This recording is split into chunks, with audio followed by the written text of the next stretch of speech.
ایک آدمی کا نکاح دو گواہوں کی موجودگی میں ہوا، خطبہ بھی نہیں ہوا، چلو ایجاب قبول کس نے کرایا؟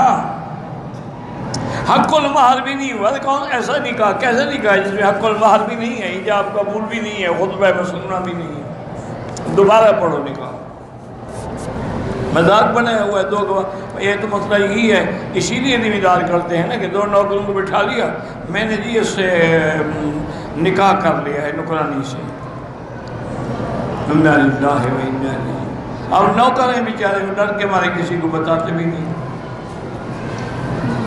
یہ سب زنا کرنے کے ہیلے بہانے ہیں، کہیں متع ہے، کہیں تن بخشی ہے۔ وہ کہتے ہیں نہیں اس نے اپنا تن مجھے بخش دیا ہے، ماشاءاللہ۔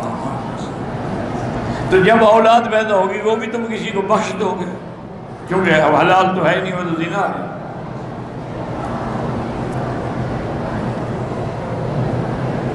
چار حرمت والے مہینے جو ہیں ذی القعدہ، ذی الحجہ، محرم اور رجب،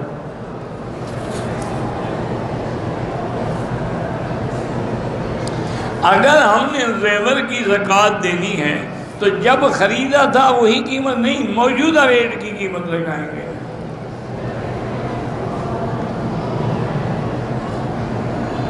ایک انجینئر مرزا ہے، وہ حنفی کتابوں کو گالیاں دیتا ہے، اللہ ہدایت دے۔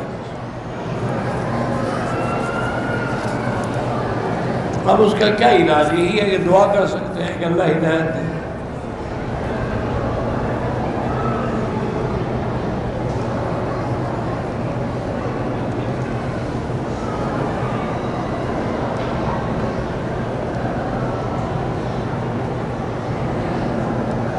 میری خالہ نے اولاد نہ ہونے کی وجہ سے اپنے بھانجیوں کو پالا، بعد میں جب وہ بڑے ہونے کے بعد بھانجیوں نے اپنی خالہ کی جائیداد پر بھی قبضہ کر لیا۔ ماشاءاللہ حق ادا کیا ہے نا، اور نے جو خدمت کی، پالا۔ سانپ کو جتنا پالو اسے ڈنگ مارنا ہوتا ہے۔ اب کہتے ہیں جی کہ میرے پاس خالہ کے 3 لاکھ روپے ہیں، تو وہ خالہ کو دو، ان ظالموں کو نہ دو جو پہلی جائیداد پہ قبضہ کر چکے۔